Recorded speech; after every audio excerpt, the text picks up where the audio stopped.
আসসালামু আলাইকুম। মজাদার একটা রেসিপি নিয়ে আপনাদের সামনে হাজির হলাম আজকে। তো এটা হচ্ছে মাছের মাথা দিয়ে পুঁই শাক রান্না, অ্যান্ড এটা খেতে কিন্তু খুবই হেলদি এবং মজা হয়। যে কোনো বড় মাছের মাথা দিয়ে এটা কিন্তু করতে পারেন। তো ফার্স্টে হচ্ছে কড়াইতে তেল গরম করে নিলাম।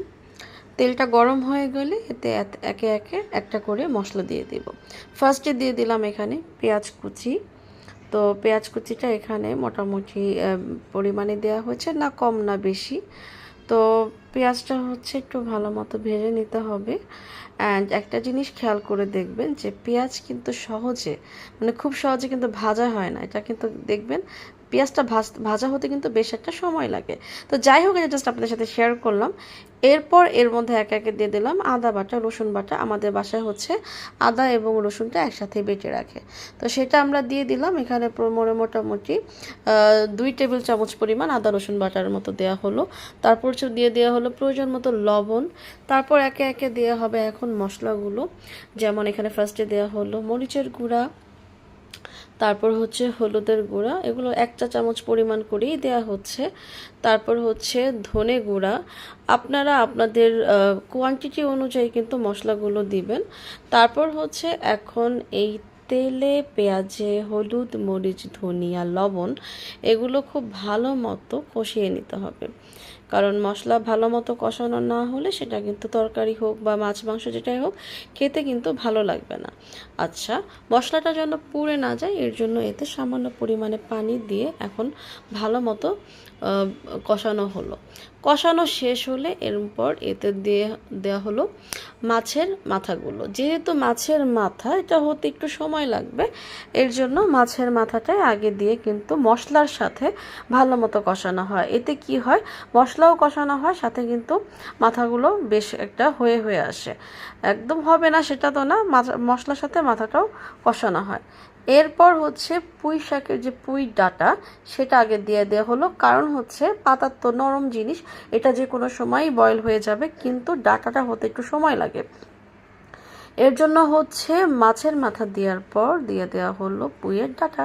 তারপর হচ্ছে এখন খুব ভালো মতো আবারও কষানো হচ্ছে। তারপর কিছুক্ষণ ঢেকে দেওয়া হবে, কারণ ঢেকে দিলে এটা সুন্দর একটা কুক হবে অ্যান্ড ভালো মতো বয়েলও হবে। দেখেন অনেকটা কিন্তু কালার চেঞ্জ হয়ে আসতেছে। কুক যতটা হবে তত কিন্তু কালারটাও বেশ একটা অন্যরকম ধারণ করবে।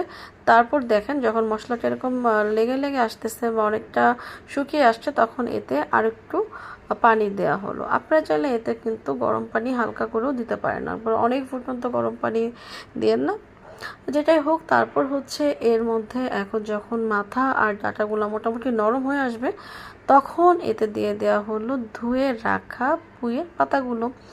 অ্যান্ড পাতাগুলো দেওয়ার পর ঢাকনা দিয়ে ভালো মতো ঢেকে দিতে হবে। এখন হচ্ছে কিছুক্ষণ পর 5 থেকে 7 মিনিট বা 8 মিনিট পর ঢাকনাটা তুলে দেখবেন যে পাতাটা বেশ নরম হয়ে গেছে। আচ্ছা, এখানে হচ্ছে কালারটা একটু চেঞ্জ দেখতে পাচ্ছেন, এটা রান্নার একটা কারণ। সেকেন্ডলি হচ্ছে আমার ওই সময় মোবাইলের অন্য একটা মোবাইলের টর্চ দিয়ে কাজ করতে হচ্ছিল, কারণ ওখানে তখন লাইট ছিল না। এর জন্য হচ্ছে কালারটা আপনারা প্রপারলি বুঝতে পারছেন না, কিন্তু দেখেন যখন কিন্তু আমি ফার্স্টে দেখিয়েছি কালারটা কিন্তু অনেক বেশি টকটকে ছিল। তো যাই হোক, এখন হচ্ছে একটু পরপর আমরা নাড়াচাড়া করে দিব আর একটু পরপর ঢেকে দিব। আবার বেশিক্ষণ ঢেকে রাখলে কিন্তু কালার নষ্ট হয়ে যাবে। আমাদের বাসায় যেটা করা হয়, এমনভাবে রান্না করা হয় যাতে খাবারের কালার চেঞ্জ না হয়, সবুজ সবুজ থাকবে, কমলা কমলাই থাকবে, লাল লালই থাকবে, লাইক দ্যাট। তো এই তো একটা সময় হয়ে গেল কিছুক্ষণ কুক করার পর, কারণ পাতা দেওয়ার পর আর এতক্ষণ হচ্ছে রাখা লাগে না। তারপর হচ্ছে একটা বক্সে করে আমরা এটা ঢেলে নিলাম। এই তো এখন পরিবেশনের পালা। তো কেমন লাগলো এই বাঙালিয়ানা খাবার, আপনারা কিন্তু রান্না করে দেখবেন। আল্লাহ হাফেজ।